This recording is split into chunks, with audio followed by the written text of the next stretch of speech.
Welcome along to the third episode of the French Rugby Podcast with me, Tim Groves, ex-Scotland international Johnny Beattie and former France international Benjamin Kaiser. We've got a massive guest coming up on the show today, so we won't dwell too long before getting him on. But how are you two, first of all? How's your week been, Benjamin? You settling in okay over here in England? Yeah, interesting. Still the same stories about builders and work done, and obviously their efficiency at keeping deadlines. That has no borders. That means French, English, whatever. They have zero clue of deadlines, which is quite frustrating. But we'll get there. Good news that the sun is back out. I mean, sunny England. You gotta believe it. You gotta be there to believe it. But it's very sunny, beautiful, all good. And Johnny, we'll get into your weekend in a minute, but we've got a slight deadline today, haven't we? Because you got a school's worth of kids coming around for lunch or something. What's going on? So the opposite of England is actually a French canteen strike today. So I think I've got about half the neighbourhoods coming around for lunch. So I'm on a deadline to get finished, pick up I think 7 children and get them back here and get them fed because canteen's on strike and all other parents are at work. So picking up some slack from my neighbours. Well, last week you were working for French TV, Johnny, and I asked you this week before we came on. I was like, "Which game did you do at the weekend?" No game this weekend. What were you up to? No, I had an amazing weekend. So there's this tournament that I've seen. Thanks for the invite, by the way. Thanks for the invite. It was last minute. And I've seen it during my rugby career over in France. So basically, Yann Delegue, who's an ex-French international, played for Toulouse and Toulon. He organizes this water rugby tournament every year, which is a mix of ex-French internationals and then like some Babas guys, some internationals and people from around the world. And so what they do is they basically create a pontoon, which is a rugby field, and you play touch rugby with the old boys whilst drinking beer at halftime, before and after and after and after. And you do that for 3 days. And so it's normally in 6 locations. They're in Perpignan, Toulon, they'll be up in Nice, and they sort of dismantle this pontoon and bring it down to different towns on the south coast of France. But this year they just did one. It was in Toulouse and it was awesome. So got to catch up and again, meet people and talk with people that I haven't seen in years from playing against them, like Fabien Pelouse, obviously Yann Delegue, Cedric Haymond, legends, Ellis Ald. And then on the English side, the Baba side, there was Joe Roccococo, Chris Massoy, Simon Shaw. So it was an epic weekend, really relaxed, touch rugby and getting wet, jumping into the river in Toulouse. It was great fun. Well, we will discuss the top 14 action and look ahead to the European quarterfinals this weekend as well later on. But first, there's been a few kind of talking points from the top 14 or French rugby that we can kind of touch on before we get our guest on. So, Benji, one of your former teammates had to retire this week and he played his last game at the age of just 28. Have you got any good memories of Vito Kololishvili and how hard was he? Because he got a load of yellow cards, didn't he? Well, so Vito Kololishvili is one of the strongest athletes I've ever met in my life. Like, he was a freak of nature. Well, he is a freak of nature. He is strong, he's rapid, he's endurance. When I mean strong, I think he's got like a bench press, 190 kgs PB. He can deadlift 250 Ks 3 times. He's just a freak of nature. You get those big props basically that can lift, but they can't run. He can do everything. Hardest man I ever met. It took him a while to get used to sort of being disciplined and all that. But then his way of playing was about aggressivity, physicality, and just being 150% committed. Unfortunately, he got a few knocks, and it's that gray zone where, do I come back too fast or do I take my time and this and that? And to be totally honest, and it's a sad story, but it's true, I knocked him out his last game. It was against La Rochelle.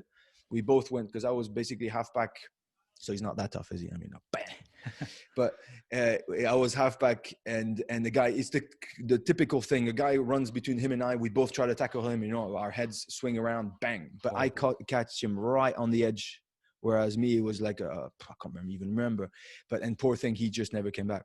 So I was really close to him towards the end, because he then retired, sort of stopped in the same time as me. We were doing CrossFit together in Clermont, and he was still just gradually getting there and thinking of, at 28, I was like, so you're quitting? He just couldn't, he couldn't digest it yet. So he was like, just going to give my body just a little month more, 2 months. He knew inside. He knew what it was on. But that's the tough battles that I wish never happened to anyone, or at least when you're 35 and you've been there, done that, it's easy. it's a super, super tough one. Good job. He's got good mates like Dato Zirakashvili, the big tight head prop who retired as well, who was really trying to be in his head, being, listen, just don't be foolish. You can play with a busted knee. You can play with a busted ankle. The neck or the brain is just completely different. And so he took the right decision. I'm really happy for him. I think he'll be relieved. He's going to go back to studying. And his dad is actually like a Georgian legend in terms of he's an actor. So he's massive in Georgia. And it's funny because you didn't really see that when you saw Vito smashing people day in, day out. And all the Georgian guys, his father is like George Clooney of Georgia. He's like huge and a good looking fella and stuff. So I'm sure his father will push him, to do other stuff and business and literature,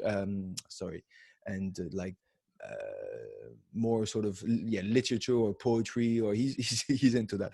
So good on him. Fantastic bloke. Unfortunately, he's one of those stories where when the body says stop, you have to listen. Well, I don't know what the Georgian equivalent of Hollywood is, but we look forward to seeing Vito on a stage somewhere, maybe, or on a screen sometime soon. Maybe, yeah. And that's sad news. But obviously, some other bad news off the field. An ex-teammate of yours, Johnny, Victor Moreau, has been in trouble, hasn't he? What's happened to him? So it was actually the second time he's been in trouble since he was at Cast. So Cast let him go after this incident, but he came out of a nightclub in the middle of Cast. I think got in an altercation with a military bloke and broke his jaw in 2 places. The guy's been drinking out of a straw for 2 months. This is 2019, but he just got a 6-month suspended sentence. So again, he's got 2 years being looked after and surveyed by police to make sure he doesn't do anything else. He's now at Agen, still playing. They picked him up after Cast released him, but messy. And he's not the only one. So Lopeti Timani as well, Sitoleki's little brother, I saw he also got a big fine and another 6-month suspended sentence. So there's 2 blokes in France this week that have had nightclub issues, shall we say. But Victor, again, just daft. Like he's got huge potential. He's a massive bloke, a good athlete, and just sort of he's wasting it. To be honest, he's an absolute freak. Again, you're talking about College Vichy. Victor is one of these guys, a freakish athlete. He's got the world at his feet, and if he just sort of applied himself, he could be seriously good. So disappointing news, disappointing for Cast to lose him, disappointing for him on a personal level, and obviously not good news for French rugby. Johnny, the only thing is for these guys, you have to admit, I mean, a little slap from Victor Moreau or from Kolelishvili or from Lopeti Timani is like getting a piano across your face for any normal guy.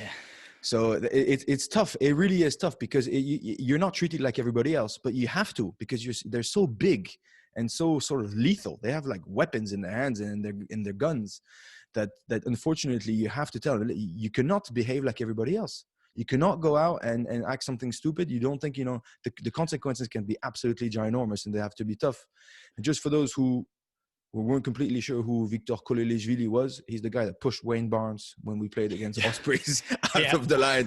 And everybody sort of looked, what did you just do? But he was that type of guy. It was just, it was. I remember Alwyn Jones looking at me. He's like, was he serious? It's like, wow, what? And we looked at the replays. Yeah, fair enough. Okay. He's going to get a yellow or something. It's not possible. He literally pushed Wayne Barnes as if he was like a pack of chips or something and just chucked them out of the way. So complicated. And also off the field, but on a slightly different note, on the business side of things, they've already got a stake in the Premiership, Pro 14, Six Nations as well. And now there's a rumour that CVC want to buy a 20% stake in the top 14 for 200 million. Can you see that happening? And would it be a good thing? I'll let you go first, Benji. Well, it's funny because I chatted to these guys. So it's a really funny one. Because I don't believe there's much money to be made in rugby as it stands, as it is now. But if these funds basically start saying, because they're purely, they don't, it's not they don't care about the sport. They hardly do. But they care about the business side of things. But I actually see it as a good thing. If people see that you can invest in money in rugby, if it's still controlled, so they're not going for the ownership of the rules of the competitions. They're only going for the commercial rights. So they'll own 20% of Six Nations, let's say, but they have 80% of the commercial rights. So they'll do the sponsors and they'll do the broadcasting rights, which, to be fair, you need absolute professionals to do that. They took Formula One from being valued, I think, 1 billion to 1.9 billion. So if they, in what is it, less than 10 years. So if they can do that to rugby and actually give all that money back sort of to the clubs, we can actually finally create a system that is sort of balanced and actually real, instead of just being, like we said, an open checkbook for presidents at the end of the year. What I'm really scared of is the way they're going to get to that. They're obviously going to influence the way the rugby is played, organized, the structures. I'm afraid that the player welfare and sort of health is not going to be in the middle of the strategy, because you're going to have to travel a lot. You're going to have to organize crazy games. They're going to want to create the NBA. So it was only a matter of time before they looked at top 14, because top 14 is a giant in that area. So I see it as good and bad. Good because it means that rugby can be hot, can be transformed. I was a big believer in the globalization of the season, alignment of the calendars. I would have loved that to happen, because at the moment it's just undoable and unreadable. And, imagine Leinster playing Crusaders. I don't know. That does not that excite you? Clermont going to play the Natal Sharks. I would love that, But you got to do what's possible or what's doable. So there's good and bad. Let's just see how it goes. So I've sort of the same concerns. And like you picked up on the F1 example. Yes, the turnover and revenue of the business shot up. But for fans, something like, since CVC's come in, there's something like a quarter of people have access or watch F1 because everything's on pay-per-view TV, access is stripped from fans. So from a fan's perspective, if they take over top 14, what's going to happen for a fan? Is popularity going to go up? Probably not. But are they going to make more money because it's commercialized and it's business? Yes. So I'm worried from the fans' perspective that it's not in their interests. Then I think from the players' interests, I think already in France it's difficult for players because clubs are run by money men who aren't necessarily in it for the rugby and for the players, but they're in it for the business. Everything else is run by federations, whereas French rugby, again, has this unique situation like Premiership football where it's run by money men. And I just think, yes, it might be short-term, fill the coffers, a bit of a financial boost, but I'm like, long-term, what is the knock-on effect for French rugby? We've already seen, for instance, this morning, there's been an announcement that the LNR, so the league, is going to go to war with the FFR, the federation, over the games in autumn. They said, look, they're playing 6 games. We don't want that. We never signed up for it, so we're going to court. So already you've got these things that are not right and are not sitting right in French rugby. And I'm just not sure how adding more money into the pot for the clubs and strengthening them against the federation is going to help French rugby long-term, or for the French national team, or for French kids coming through and playing the game. Those are my concerns. You speak about the fans. I suppose one thing is, in France, obviously the TV rights are absolutely fine, but globally, the top 14 is not available in as many countries as you might expect for a league with so much money in it. So maybe that's one thing that CVC would improve on. Well, it's about time we got our guest on now, and we're setting the bar quite high early on, I think. We've got a real treat for you again this week, as we're joined by top 14 and international rugby royalty in the form of the one and only Sergio Parise. How are you, Sergio? Very good, thank you. We can see a little bit in the background there. It looks good weather over there at the moment. You're at Toulon now, so how are you enjoying life down there on the Côte d'Azur? Yeah, well, much different from Paris. Here is very sunny every day. So no, it's a nice environment here to play rugby. So especially when you are 37 years old, it's nice to spend your last year with your family and in a nice place. So I'm really happy to be here. You've been playing international rugby and top 14 rugby for God knows how long now. So that's a hell of an effort. How is the body? Sore and tired every day. No, it's I think when you play a lot of years, especially me, that I had especially a lot of games to play in top 14 with the Italian team. Injuries and stuff is part of the job, and when you arrive at this stage, you must manage your energies and trying to do everything to be available for the weekend. So of course the training weeks are much different from the beginning. So now I'm trying to with the staff here in Toulon to be smart and don't push too much on training, even if it's sometimes difficult for me as player, even if I'm 37 years old. It's difficult to don't give everything in every single training. It's part of my the way to approach the weeks, but it's important as well to manage the energy to arrive in the weekend with energy to play. And you said it there as well, Sergio. Is it your last year? Definitely. No, never say never. This is the last year. Yeah, must never say never, but no, definitely.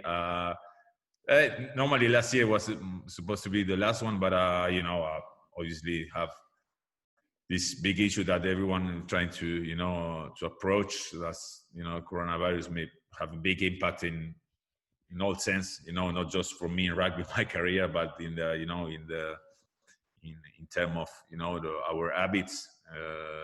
So of course, my idea was to finish last season. So hopefully, I felt myself, and especially the body, feel well to go for another year. So fortunately, here in Toulon, the coach and the president were interested as well to continue and to extend in another season my contract here. So we were happy with that, and of course I want to finish well this season, and hopefully I can finish well. Was it strange moving down to the Rad after 14 years in Paris? Obviously very different culture, very different climate and different people, but how have you found the move? Well, it was really strange, and at the same time was something that was not in the program. I supposed to and I want to finish my career in Stade Francais, of course. I think everyone know my love from this city and this club, but the environment there was not great. And when everyone knows what happened in the last months with the club, with the staff, when everything was changed, and I think now the club is trying to go into the good direction. So I'm happy for that, because I really love the club. So it was no easy to move here, because you say different culture, different people. When you live in Paris, Benji know very well. When you play in a big city, and you have different habits, and rugby is not as popular, as really important as probably here in Toulon, that everything is going around rugby. So was really difficult at the beginning, but I would say before is when you have a family, the quality of life here is really nice as well. My little kid really enjoy here, swimming pool, have a lot of space to play, and myself as well. I found the club with of course a big culture, and the people here around Toulon, they really support the team. So it's a different change, but even I'm 36 now, 37 years old, I'm really glad to discover something new.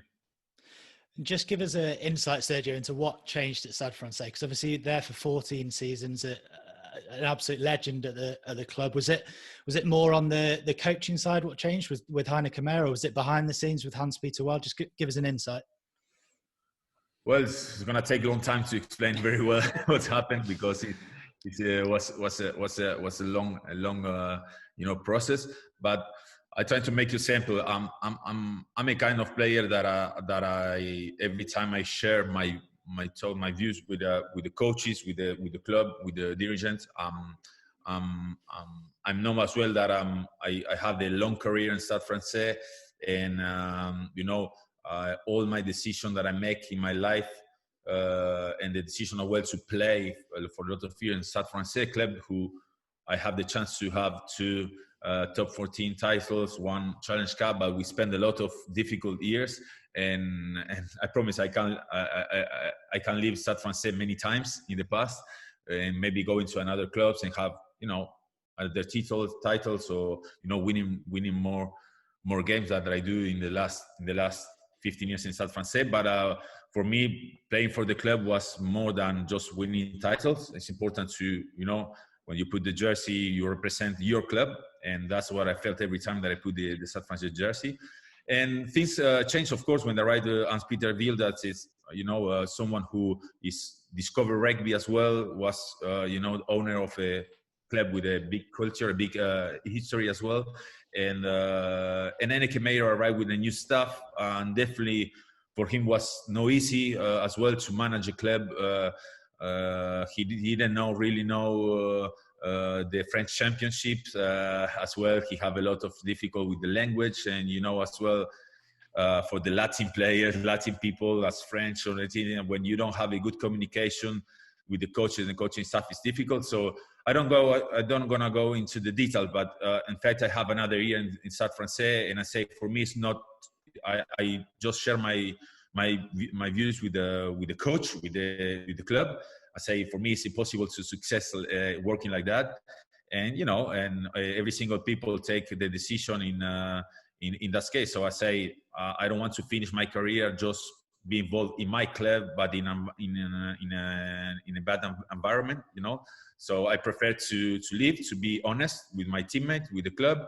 So I say I'm really, really sad to leave. I don't want to leave, but I can't go like that and finish my career in this environment. So everyone in this position takes his own responsibility. I share my talk with the owner. The owner makes his own decision. He give the confidence to the coach, and I do as a normal single player. Just if you're not happy in the place, you leave. So that is what I do. Was really sad. It was really difficult for me because I had said before I was not in the plan. But I think in life you must do as well.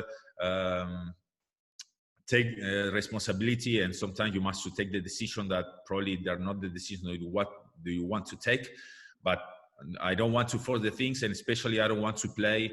I never want to play in a place, even if it was Paris, if it was my club, it was home.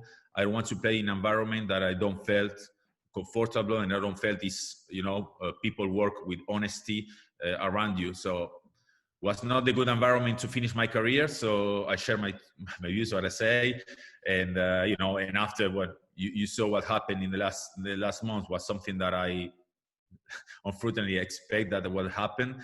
And I think everyone take from this situation a lesson. I think for the owner was important to understand that probably a club is important to be managed from people that understand about rugby. Of course, the last director general of Stade Francais was a guy who don't understand nothing of rugby. It was difficult to him as well to understand some dynamics.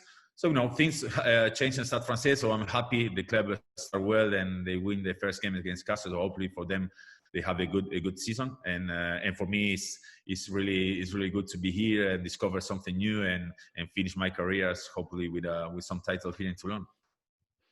All right, let me jump in, boys, because he's going to tell you half. He's going to tell you half the story. But so I saw Sergio arrive in Stade Francais when he was only 19 or something like that, maybe, or 20, 20. In 2004. And this guy fell in love with Stade Francais because it was the right balance between top level rugby, but also complete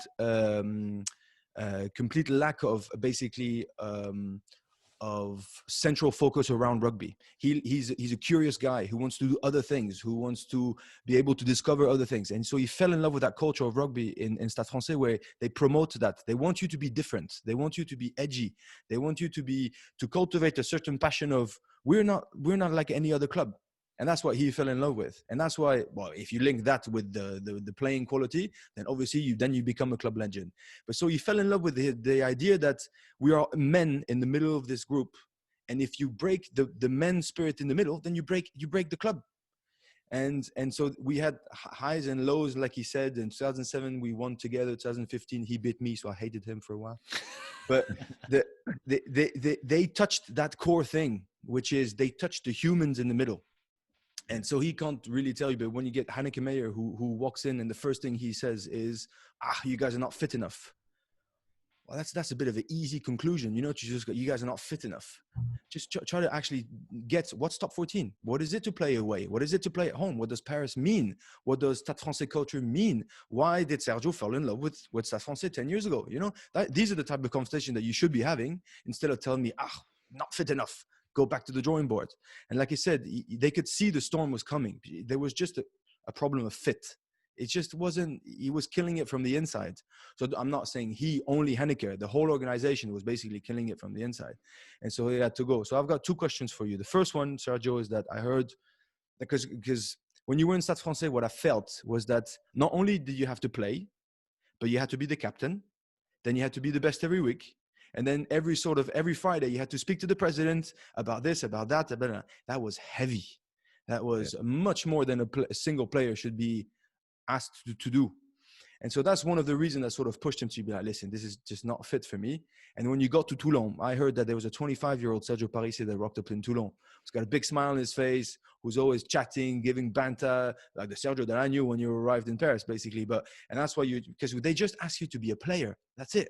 Just play, enjoy, mentor, obviously, lead by example.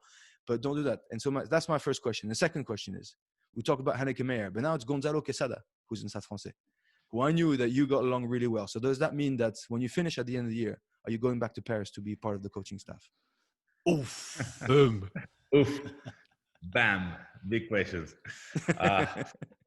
No, the first question, of course, Benji, you know that when you're a rugby player, you're happy at home, you're happy with your family, you feel well outside of the field, the more chance you have to be good on the field. And of course, for me, Stade Francais was everything. And of course, all the little issues around the club in terms of physios that have problems and I don't know, to organize themselves, players are not happy because they don't play. All the little issues pass around me in the club because I was a kind of, I don't know, everyone have a problem, they coming to me to talk. And because I have a big sense of responsibility for the club, and because my only objective was not for myself, but was for the success of the club, I trying to give every time this information, and I want to have every time a good communication with the president, with the coaching staff, because not for me, not because I felt that I'm the boss, and no, just because I want the club and be successful, not for me. And of course, I spend a lot of energy on that. I arrived sometime at home, it was empty of energy, and my wife say, when you're not happy, when you arrive from at home from the club, and you feel like you are empty because you train. Obviously, you must play, you must be good on the field, but you have a lot of things out of the field to manage. It was one stage was too much, and of course was not just Hanneke Meyer, because he has his philosophy. Maybe, as you say, Benji, he have probably he thinks we are not fit enough, and probably sometimes we were not fit enough. But it was not just that, and a successful club is a culture. I say nothing new. I think everyone knows that a club. Stade Francais was different. Everyone knows it, and I was really happy to represent that. But when we arrive in a club, you must be fair with the people. So you say Stade Francais was that with Max Guazzini, whoever, and now it's going to be another club. It's going to be completely different. Okay, you be clear, you be honest, and if you want to jump in, you jump. If you don't agree with that, you go out, and it's simple. But when you arrive in a club, you say, we want to keep the culture of the club. You want to, but actually you do completely the opposite. Well, there are a kind of big difference. So for me, it was not acceptable that. So I just be honest, and all the players, all the directors know that. So I'm not the kind of player that's gonna say, "Oh, Benji, you're a really good guy," and from behind say, he's an asshole. I say the things directly, and I don't want to be the friend of everyone. I just want to be a guy who, when you look at me, you know what I'm thinking of you. I don't want to be the guy who do the little smiles every time. No. If I like you, I show you. If you don't like me, if I don't like you, I show you. It's simple as that. And the second, and of course, when I arrived in Toulon was easy because just I don't have all these issues out of the field. So just focus myself on playing, and of course I found myself very well, a young team. So for me, as a player with a lot of experience, was good to trying to share, to try to give some confidence to the young players of the team. And for the second question, well, I'm not the guy who like to make long-term projects, because you never know. Life, I supposed to finish my career last year, and finally I go for another year. You never know. Of course, I'm really happy that Gonzalo arrived in Stade Francais, because I know the person, I know the quality, the human quality that he have, and I know as well that he's a really smart guy, even if he have long speeches. He talks too much. He likes to talk a lot. But he's a good person, and I'm really sure that he's gonna have a great year with Stade Francais this year. And after that, I don't know, Benji. I would like to go into coaching after my career, but I think it's a process as well. And as a player, when you are young, you don't expect to be on the playing every single week and be the best. When you're young, you work hard to maybe one day expect to play in the first team. And when you are right there, you must to play well every weekend to keep your position on the team. And after that, you want to play in your national team. It's step by step. So I don't want to rush. I don't want to make a call just because I'm happy to. I want to have time as well to prepare myself for another kind of experience. So I think you've been incredibly honest, and there's not many players that would say, look, it wasn't working, I had to move on. I think that's incredibly brave, and I respect you massively for doing it. How pleased are you now that Gonzalo is back at the club and the culture has shifted back to where it was? Because for me, you made completely the correct decision to leave. If you looked at Stade Francais games last year on the pitch, it was a disaster. Yeah. But now, just that first game away in Cast, you see there's a belief about them. They play for Gonzalo, and obviously behind the scenes, the club is doing better. So how relieved are you that Gonzalo is back, the club is back on track, and that culture is back where it should be for Stade Francais, your club?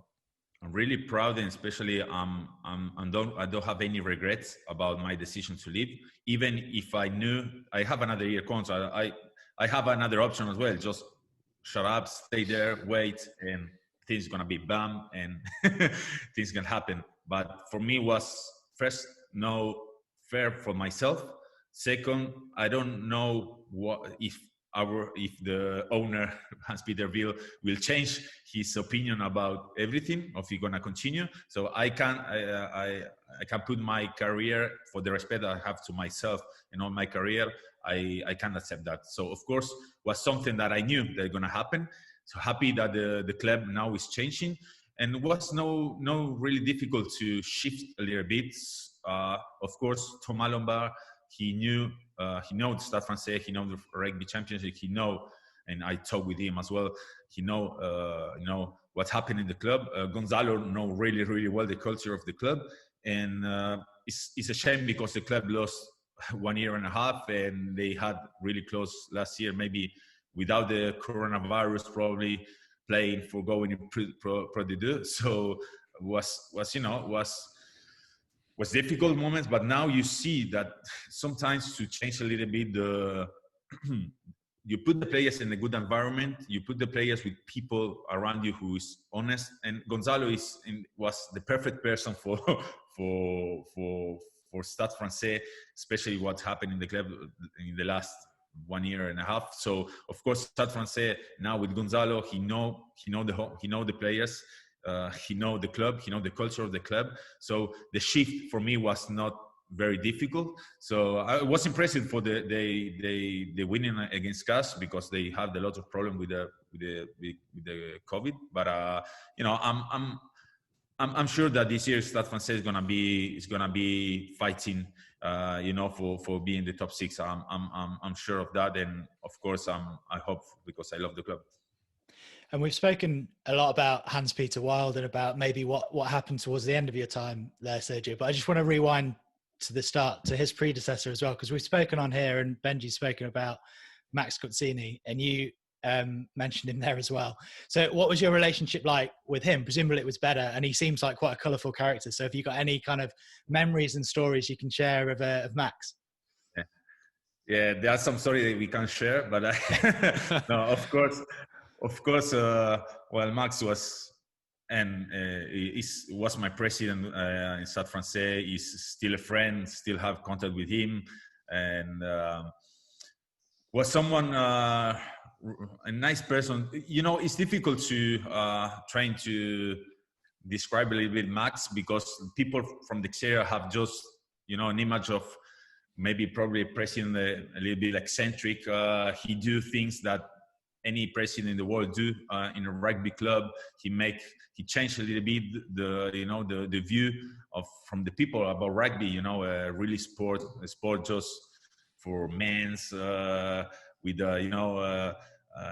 nothing, not when he bring first game with the pink jersey was like a joke. Everyone say, I remember we put the jersey when playing in Perpignan away, and like the people there, they're really, really hard, and every single club hate Paris, and of course you go there, and the crowd, when you saw the team would go out with the pink jersey, was everyone joke about it. But when you see that, after you see that, well, the first time was like, it's a joke, but he changed the approach of the people around rugby, the sport. It was not, for him, was rugby, a rugby game was the part of a big show, a big spectacle. He bring another kind of supporters as well. A lot of girls, women, little kids bring to the stadium, going to see maybe a game, but going to maybe have, a spectacle before the game, see a rugby game, and after see another show,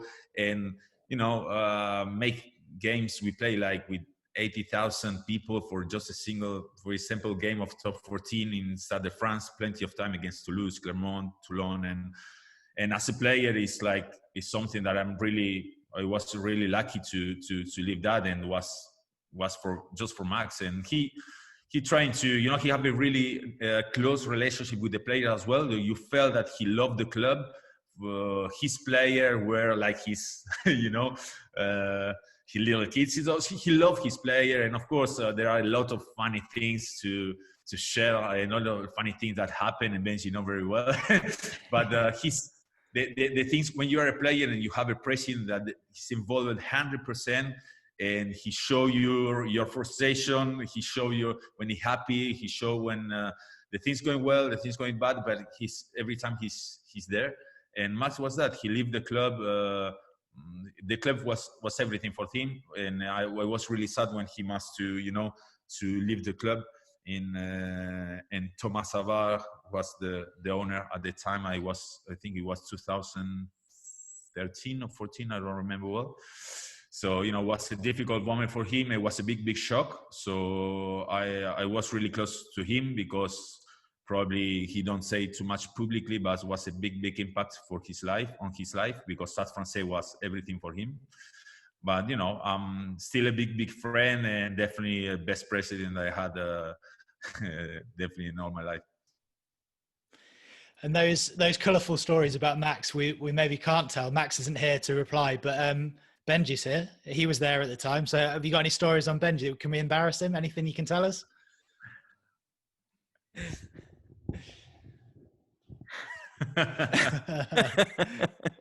Go on, come on. There must be some stories about Benjamin Kaiser. No, there's absolutely nothing, mate. I was an angel.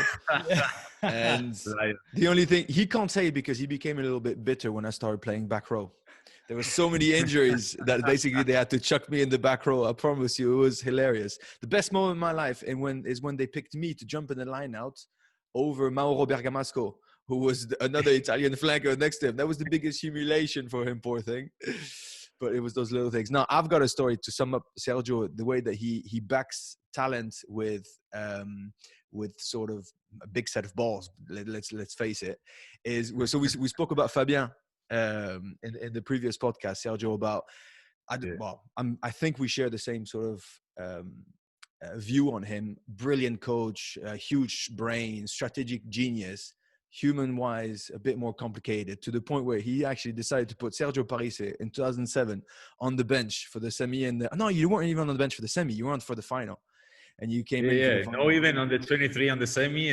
Unbelievable. He killed it. He killed it all season. But I'll tell you why he did that. It's because Sergio challenged his authority. Not by being mouthy or about not respecting. Sergio was always very dedicated to the team, but just because he wanted to be creative. He wanted to think outside the box a tiny bit. And I'll give you an example. I remember that we had a meeting on the Monday after a game where Sergio was a bit flashy, trying some offloads and trying this. He's like, Sergio, if I see you do one more Chistera, like a pass roundabout, just one more, I'll cut you out of this team for the rest of the season. You hear me? He's like properly threatening him. Sergio's looking at him. He's like, okay. And that weekend we play Ospreys in European Cup. And after 20 minutes in the game, he stands in the pocket and he kicks a 40-meter drop goal. He obviously puts it, And the first thing he does, he turns around, looks at Fabien, he's like, with a cheeky little face. So he's got the talent, but he's backed it with a big set of nuts. And to be fair, he did it for the team, but he also did it to tell Fabien, like, listen, you're an amazing coach. You know your stuff for sure. But the players make the team. The players take the decisions on the pitch. So you will never take out of me what I do best. Exactly what you said. You want to change the culture of Stade Francais? You say it, and then you decide whether you like it or not. Why? If you like Sergio, let him do what he does. If you want a machine who will just do pick and goes and not make it ever a mistake, then fair enough, no problem. Just go pick that guy. But if you want him, then let him be me. Yeah, well, I remember, of course, to be out. That season was great because we play very good rugby, and we arrived. I play all the games. I think I played the most part of the game of the season, and of course, when you arrive, you play semi-final and final. Was not the format was different at the time. So actually, the first 4 teams play semi-finals and then final. And when he said that he named the team, I was not even the 23. I was shocked. I played all the season, and I remember, Benji very well. I was like launching, and he arrived just beside me, and he don't say nothing, but he looked me like a kind of little smile in his face and doing like this with his head, and I still eating, and I look him and say, what do you want? What happened? And he looked me like that, say, I know you're angry, but if we win, you are the best. The first thing that he tell me, you are the best bagger of the team. But if we win in the final, and say, Fabien, I respect you. And I agree totally with Benji. You are a great coach, but don't find excuses. I think the worst thing that a rugby player can hear from a coach is an excuse. And you can't tell me, because it's stupid. If you are a coach and you tell me you're the best backer of the team and you go to play a semi-final without him, it's not a good show. It's not a good call. You tell me that you prefer another backer for that game and sounds more intelligent. You tell me, look, Sergio, for this game, I prefer to go with another backer. Okay, it's your choice. You are the coach. No worry, but don't come and tell me you are the best bagger of the team and you are out, because have no sense. So it was a funny story, because at the end and the final, I was on the bench. It was a difficult first half against Clermont in the first half, and in the second half we get him back and we win the title. And after that, I remember we were a little bit drunk after the game, drinking in the club, and Fabien Galtier come for me and tell me, I tell you, we're gonna win the championship. It's for you as well. You coming in the second half, and I want to say, just shut up. And it's funny, but now.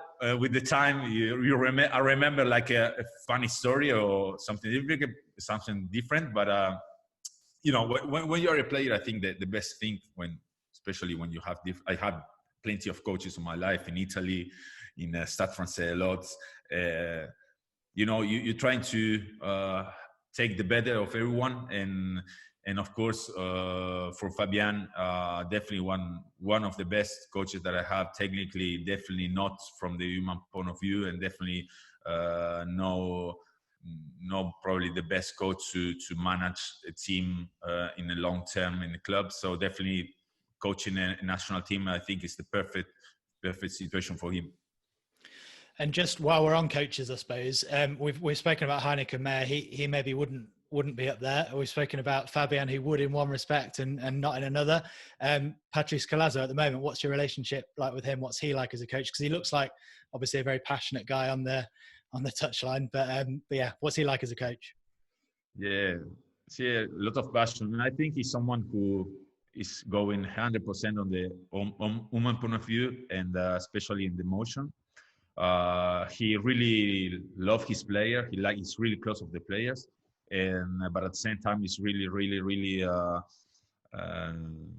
training every single really exigent, and sometimes he getting mad and crazy even in training when someone dropped the ball and we say happen, sometimes even so too much. but it's his way to approach. But he's someone who is honest. Is someone that you can talk, we can share, and is for him here he extend his contract, I think, another 3 or 4 years. So here in Toulon there are a big project for the future.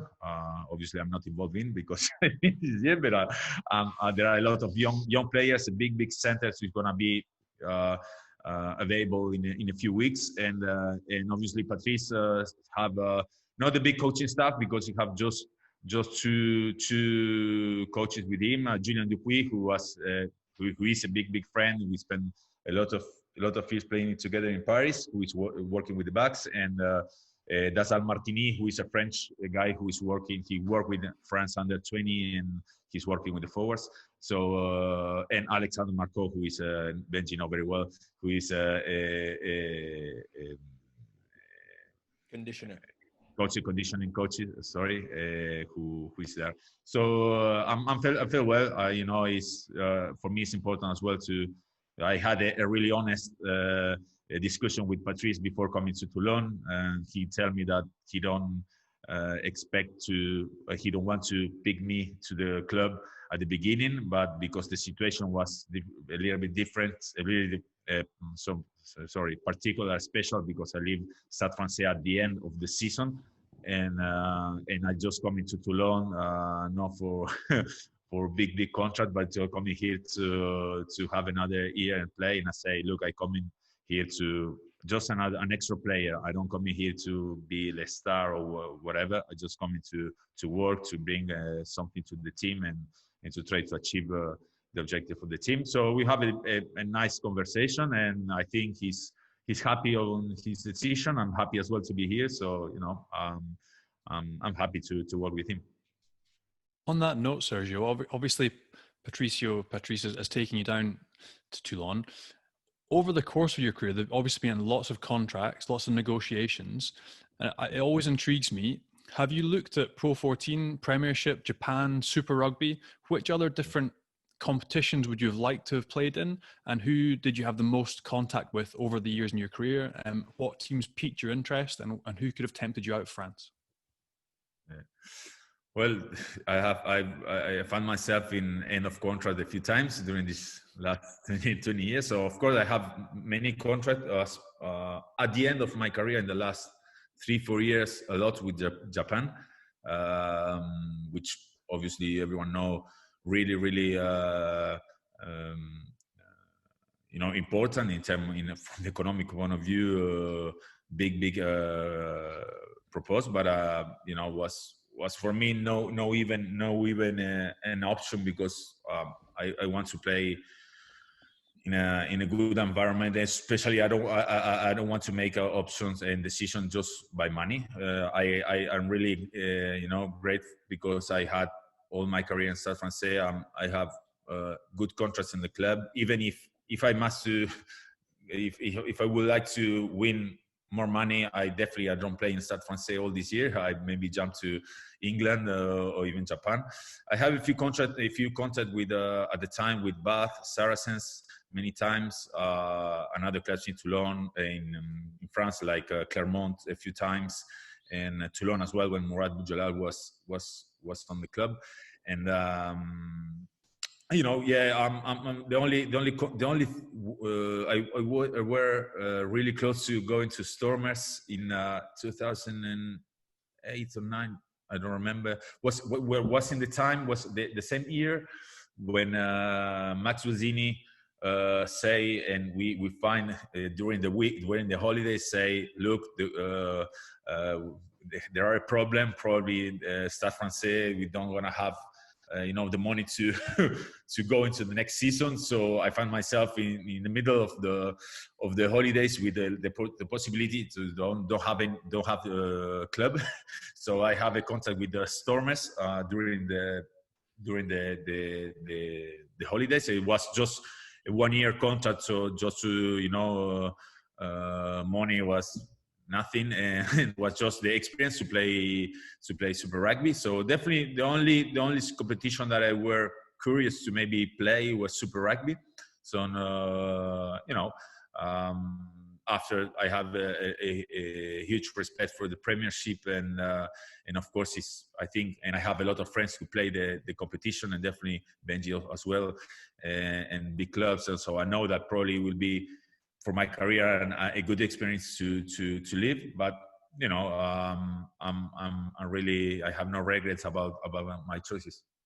And we should talk international rugby, Sergio, because you missed the opportunity to have your farewell Rome appearance in the Six Nations because of coronavirus. So let's not beat around the bush. Are we going to see you in the Autumn Nations Cup? No, definitely not. Definitely not. I have as well, obviously, a honest conversation with Franco Smith, who's coaching now the Italian team, and obviously with the federation. So, of course, both we really want to have a one last game with the Italian jersey, but for me, it's important as well to do the things properly. I think the important thing now for the Italian team is a new cycle. There are great back rows playing as well in the Italian team. So now the priority is going this autumn without me on the team, of course, and probably and hopefully, if things are better in all sense in February during the Six Nations, why not maybe play one last game in Rome? Of course, I want as well to be fair here with Toulon, because when I come here, I say to the club, I don't want to miss game with the club. So because the big discussion here in France about all the games that the French team must to play, and a lot of weeks with the international players, with the national team. So the clubs, they're not happy about it. So of course, for me, it was a simple discussion with the club. I say, look, I want to play one last game with the Italian team. So the idea is to have a last game. But for the moment, it's gonna be now. It's not gonna be now in the autumn. And as well as that, those postponed Six Nations games that we had in February and March, if we go back a year, obviously the typhoon in Japan caused Italy's final game against New Zealand to be cancelled. Around that time, obviously you were very angry, and there were lots of players playing their last games then. That was your final World Cup match taken away from you. Just sort of take us back to the emotion of that and how you felt at the time. And also, like, with that and then the Six Nations, do you feel a bit cursed? No. Angry was not the good term. Probably frustration. Last game against New Zealand was not because everyone think that was my last game. So in my head, I knew that wasn't my last game. I was just frustrated because the way that the game was cancelled. Because of course I was the first person that I say before, a rugby game doesn't care. It's just nothing in comparison with the life of people. So of course, if the typhoon and problems and there were some danger to play, there's no way to play a rugby game, of course. But the only thing that I was a little bit upset about it was the way that was canceled the game. And because was last game New Zealand Italy, and if you look that game, if you beat Italy, if you beat New Zealand and you take 5 points, we'll be qualified. Of course, me, you, Benji, Johnny, everyone know that never gonna happen to beat New Zealand by 5 points. But in terms of equality, in terms of to be honest, you must give the team the possibility to play, and if not, you can't cancel a game. You can't have a different approach to cancel our game and different approach to cancel the other games, So if New Zealand must to play that game to get qualified, you'll be sure, and I repeat again, we want to find a time to play that game, I don't think that World Rugby will say to New Zealand, well, I'm sorry, there's a typhoon, you can't play for Italy, you can't qualify, bye-bye, see you in 4 years. So it's simple as that. So I just want to be honest, and I understood at the moment that probably what I say they're gonna make angry or upset some people, but I doesn't care, because I still thinking this is the truth. So I prefer to have someone to come into the hotel in Japan with me and say, we are really upset. No one comes to the hotel and say, look guys, we are really upset, but we can't play this game. Even that for me was enough. You know what I mean? And especially from the moment point of view, imagine that I take an example. Leonardo Ghiraldini was a hooker who get injury in the last Six Nations. He make huge sacrifices all to be able to go into the World Cup. He go into the World Cup. He were in the bench for the last game against New Zealand. We were training on Thursday. We finished the training. He felt well. We were in circle at the end of the training. So we have a good training. We go in the game against New Zealand, and of course, I repeat again, everyone know that we don't have enough talent to beat them and win by 5 points. But in any case, you have a game to play, and just for him, for example, was a big moment to play after the problem he had, and you have the coach to say, boys, the match was cancelled. So of course, him or Alessandro Gianni as well, who finally he can play again. But me as well, everyone was cracked because, was for emotional point of view was difficult, and the way that they approach the cancel of the game for me was a little bit, not really honest, if you want to say, but was something now from the past. And after that, well, Six Nations, the coronavirus, well, was something that happened. Well, I say, well, was not the time. I think I believe on destiny, so probably was not the time. So. Just to add on that, I think you mentioned a few names, Alessandro Rosani and Ghiraldini and stuff. I remember when we first met, there was a very, very tight unit in that Squadra Azzurra between Castro and Fabio Ongaro and Gonzalo Canale and all those guys. And I remember you boys would basically wait the whole season, whatever the tour was in June, if it was Canada, Chile, or whatever it is, you would just actually just love to go because it's almost a bunch of mates who are going like on holiday to play rugby and represent their country. And that's what sort of fueled you, right? During the whole time to make all those sacrifices, the love of the country and the jersey, yes, but also the love of the boys that are sort of in there. There was a lot of sacrifices. Yeah. You mentioned that new generation. So was it Jake Pelledri and maybe Negri and all those guys? Do you think there's still the same sort of tightness in that new setup? I don't know the tightness, but of course there are guys who have a lot of talent. They are good on field. They play well rugby. They play good rugby, and they are you mentioned Jake, Pelledri, Negri, even Bramstein. They are great backrows, and even behind them there are both Italian in the backrow. They are very good. I think that generation change. Of course, you mentioned a lot of names. They are big friends of us, and we spent a lot of years playing with Italy. And of course, we were like a kind of nice group and really, really big friends. I think the new generation, they are a little bit different in terms of approach of a group. They're still they're still good players, but I think sometimes you must, as a group, you must be more a unit, especially for them, for the future, for the young players that are coming. It's important, to have as well the big influence on the team, have a big personality. I think that the big actually difference between the new generation, they are in terms of character and in terms of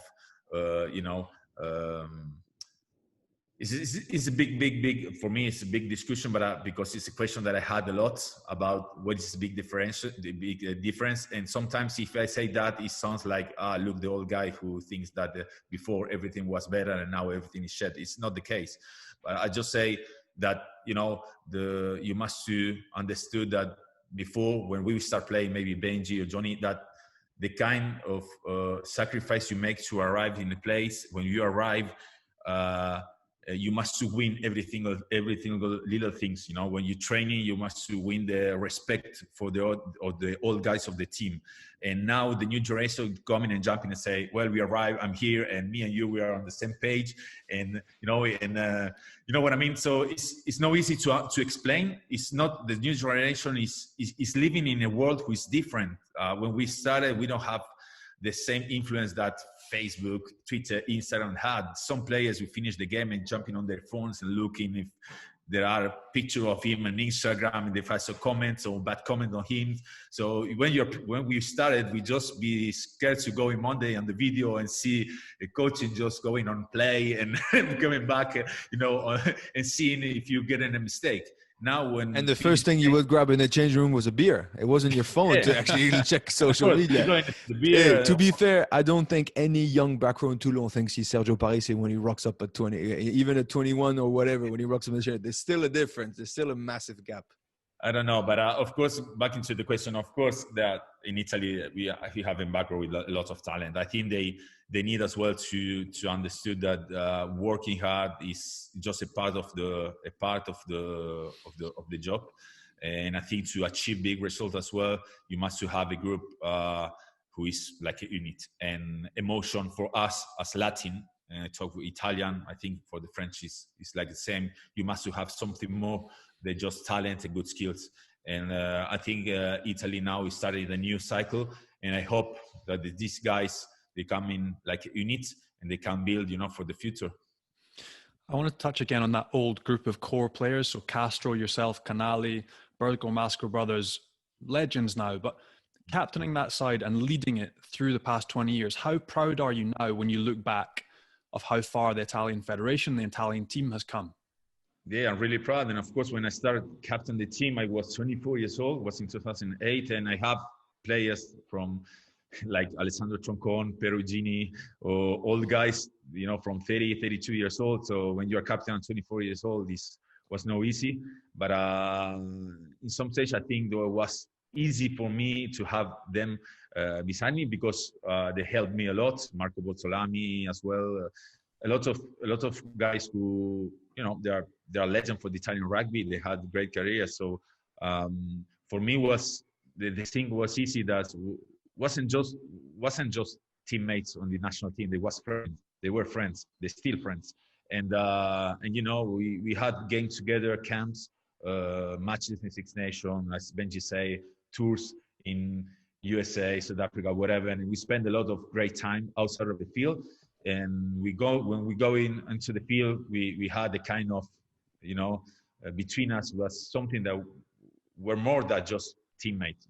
We were friends, and we want to fight. And I think the people we have a lot of bad results during this 15 years, but we have good results as well. But I think in any single game you see from the Italian side in the last years, you see players they play for each other. They never give up. They fight until the end. And even if we go into play against England, France, South Africa, we knew that we were very difficult to beat them. But we go and we go again and we go again, and do that a lot of years, and do that with friends, not just teammates. Well, for me, I'm very proud of that. But it make me things easy. And in terms of where Italy are at now, Sergio, and the talk around them, obviously there have been some bad results in the Six Nations over the last 5 years or so, and there's always talk about how Italy don't deserve their place in the Six Nations, and then obviously the conversation turns to whether promotion and relegation should be introduced. So, I mean, first of all, when people talk about Italy not deserving their place, how much does that hurt you as a guy who's captained that side for so long? And then what is your view on promotion and relegation? Do you think it should be brought in or not? I think, to be honest, I have this question a few times, and sometimes when you react like you are not happy, it looks like, you looks like someone who is like, a little bit arrogant, or I'm someone, I think you must deserve what you have. I think the people who understand rugby, he can see the Italian team today, he can see the Italian team 15 years ago, and I were there, and I saw the process. And unfortunately, the Italian Federation probably don't put the good basis a lot of years ago, and he had the chance to have a lot of players during those years, and myself and like Bortolami, a lot of the Bergamasco brother, Castro, a lot of good players that they carry that team for a lot of years, but they don't work for the future.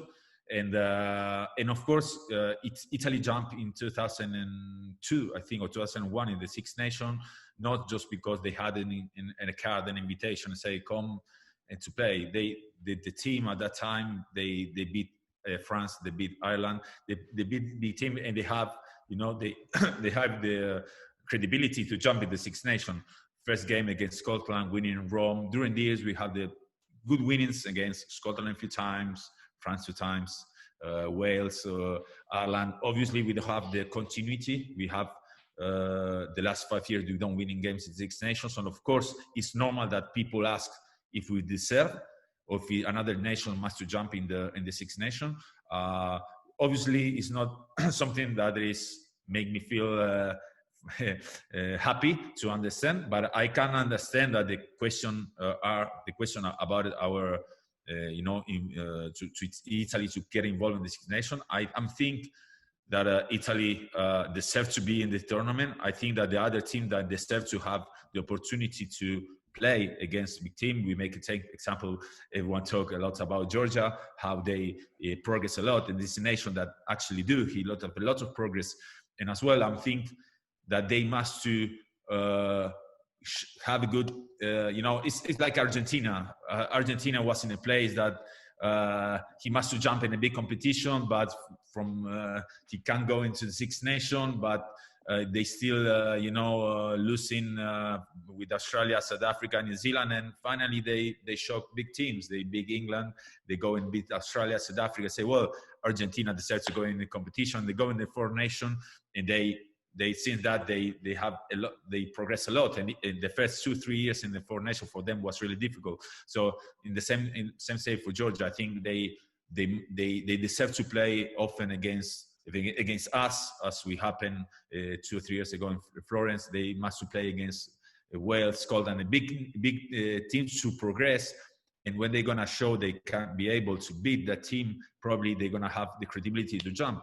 And after, I'm not the decisioner. It's just my view, my thinking. If tomorrow Six Nations say, well, we're gonna have a relegation, I say, well, no problem. It's not my decision. I think it's fair as well. But you know what I mean? Sometimes because it's Italy and we have more chances to be last on the tournament and going in relegation or going in Six Nation B is a lot of question. But imagine tomorrow you have Ireland or France having a bad year and finish end of the table. You think that the French Federation will say, okay, no worry, we go in, we play it's not an easy discussion, but I'm open. I think it's important to be as Italian. I say it's not acceptable that you spend 5 years not winning games in the Six Nation. It's not. I'm not happy to say that, but it's the truth. And at the same time, I think we deserve to be involved in the tournament. We show during the years we can be competitive. We beat a few times good teams, but you must be competitive every single year, and that's what happened. And I back again, I think was a wrong programmation for the Italian Federation during the last 15 years. That's great. Thanks so much, Sergio. And we didn't even get on to talking about this weekend's quarterfinal. But good luck for Toulon. Thank you. I think Benji, you're going to be there. You tell me you're going to be. I'm going to be there. I'll do the commentary. Okay. I'll be cheering. So if I do a shed pass or something, you say, "Don't worry." I won't look. I won't look.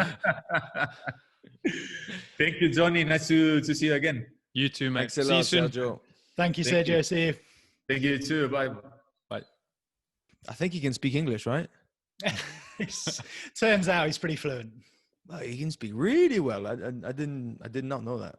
Anything that came out of that surprised you guys? No, I think it's the first time you sort of hear him say about the relegation that it's actually a discussion that has to be on the table. It's the first time you hear him express how heavy it was for him in Six Nations in Stade Français, and he has another dig at Fabien Galtier. And he's pretty spot on. No, I think it's rare that you get him to speak for that long and that depth and that, like Johnny said, honesty. Well, let's hope by the time we get to February and March, we get to see Sergio one last time in Rome. Right, let's have a very quick look back at the top 14 action from the weekend that we haven't spoken about yet. So we have Sergio on. Toulon were impressive, weren't they, against Leon? He was impressive. Running the show again, as he's done for years with Italy, with Stade Francais running the line out, pretty much picked apart Leon's line out, destroyed them at maul time. He was ball carrying, he was a nuisance. And Leon didn't really have an answer. That was it. It was quite an attritional upfront game. But they absolutely dominated scrum time, maul time. bitch Lyon. The one guy I was impressed with, actually, really strangely on the Lyon side, was Mathieu Bastero, in a move that I thought, I wasn't sure if it was going to work, but the fact that he's now moved to number 8, he's in the middle of the field all the time, isn't having to sprint, catch centres. He's just making a mess of ruck ball, competing for ball, getting turnovers, smashing people. And he actually looked pretty good. He also has that role at line-out time. He's the +1, so he's a link man, or he's there. Like, he looked really good. And as a skeptic, having played that position, I thought, like you think of Sergio Parise on the traditional role, you think he's not going to be up to it, but he was actually fantastic again for Lyon at the weekend. Really impressive. And there's a lot of work and knowledge about how to control the game control the ball. At the back of the scrum. Yeah. And like you said, they got absolutely piled Lyon in the scrum. It was a huge statement from the Toulon pack, I have to say, because Lyon are renowned to be very good, extremely good line out. Karim Ghezal is now the line out coach for the French team. Huge influence in the Julien Piruccelli in there, who's like an absolute line out guru. I think last year, for the last 3 years, they had the best percentage in their own take. So it's a big statement. They've always been very, very good, and they had a very good scrum. With their old scrummaging coach, who's now was with the French team, Sébastien Bruno, and they got absolutely piled. And I don't know if you saw at one point, there's a try from Lyon 5 meters out after a scrum where they get absolutely destroyed, and Basta manages to sort of control the ball, blah, blah, blah, and basically flips it to the winger, who then scores. Any guy who would have not known how to control that ball would have made a clusterfuck out of it, and he sorted it out. 100%. And also, you're trying to go open side, but you manage to put away out short side, which if you don't play the position, you don't know how to do it naturally. You don't know how to go with the natural turn of the wheel, but he did it. Picked up the ball simply, 2v1, boshed somebody off and set up a try. So no, respect. He was really, really good. And Johnny, you said last week you had all 7 games down for home wins, but you didn't see Stad winning away at Cast. No, and fair play. I mean, they didn't have one pre-season friendly. They didn't get to play their first league game, but huge statement of intent. Cast won their first league game away from home, had 2 pre-season friendlies. Stad, no preparation, but we touched on it with Sergio. The spirit and the culture and the bite that we just didn't see at all. Like last year, they were garbage. They were toilet. But under Gonzalo Quesada, a bit of a resurgence, a bit of a spirit, a bit of fight about them. And Makalou at number 8 was insane everywhere, ball carrying, tackling, man of the match. He was phenomenal. And they just looked like a team that's got the bit between their teeth and actually want to do something, want to challenge, which is great for the top 14. I thought they were outstanding. And 4 red cards in the top 14 at the weekend. So Curtly Beale's got a three match ban. I mean, is there something going on here? What? It's a standard Saturday. What are you talking about? It's like the refs are gonna get told off because there's not enough. What are you doing, boys? It's too many guys on the pitch. They're trying to solve. I had a long chat with Joel Judge, who is head of refs for European Rugby and Six Nations and stuff, about the new rucking rules and all that. He's just saying about making it fair and stuff. Well, the French took it in their own hands. You want to put a bit of space into a team? Let's just start throwing cards. Bang, bang, bang. Awesome. And Montpellier, obviously, a bit of very bad news for them. In Andre Pollard's going to be out injured for a few months. But we did speak about them last week and their problems, Mohamed Hawass, and on the coaching side of things as well. They've started the season poorly, haven't they? So how big a miss is Andre Pollard going to be, and how big a hole are they in? It's a huge miss, and they are obviously in a bit of a pickle. They get a bit of a break now with the European games, so time to regroup. But who's going to come in and play 10 for them? Are they going to pick up a medical joker? Again, firstly, really sad for him. That puts his Lions tour in jeopardy, which is really sad news for him on a personal note. But Montpellier, on a broader piece, you just think, they haven't looked threatening. They haven't looked coherent at what they're trying to do. And 2 losses for a team with that budget and that power behind them is really disappointing. So it's going to be a tricky couple of weeks for them during the European games, and they're going to have to come out fighting and show something in a few weeks' time. Otherwise, it could be a really difficult season for them. Yeah, it's a huge blow. Philippe Saint-André already under a lot of pressure because he sort of got there to give a bit more of a Frenchness to this whole setup. And so a lot of pressure. And I mean, in top 14, I don't know about you, Johnny, but we were always talking about the 2 losses. 2 losses is 8 points. 8 points is always going to be the difference between the top 6 and the rest. And so actually you think, oh, it's fine, we'll catch up. I am extremely skeptical that they will be able to catch up, because 8 points is ginormous. 8 points, like Sergio was saying, Stade Francais can be contenders for top 6. I agree, except look at the teams that want to compete for top 6. There's a monster that will not be there. There's 3 monsters who will not be in the top 6. So that means that every single week you need to win every single game, and you need 3 monsters to lose twice in a row to catch up. So that hardly ever happens.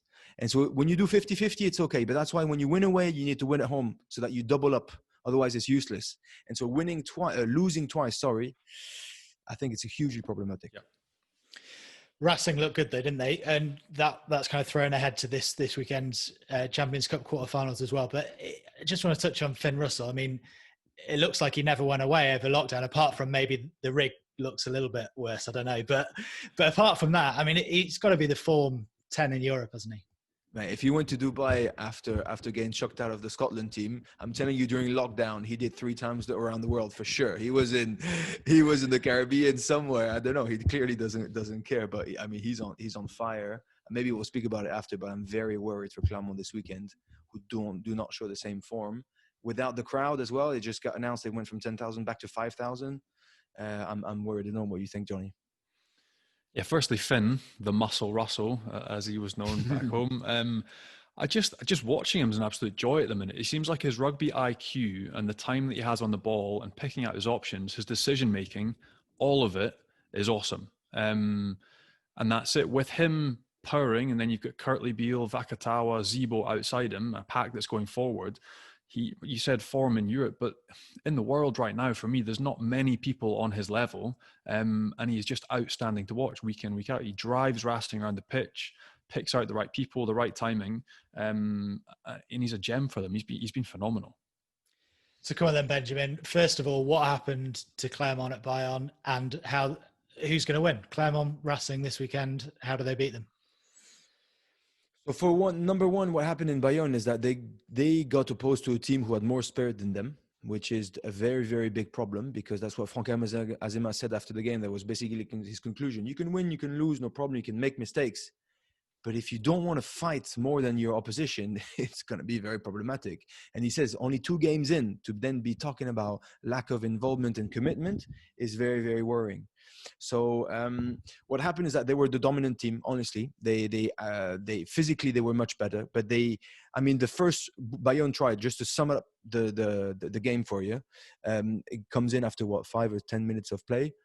And Clermont are just going through the phases. They're going forward. And then Rouet, the little tiny French-Spanish number 9 who plays for Bayonne, who is the smallest dude I've ever seen on a rugby pitch. He is tiny.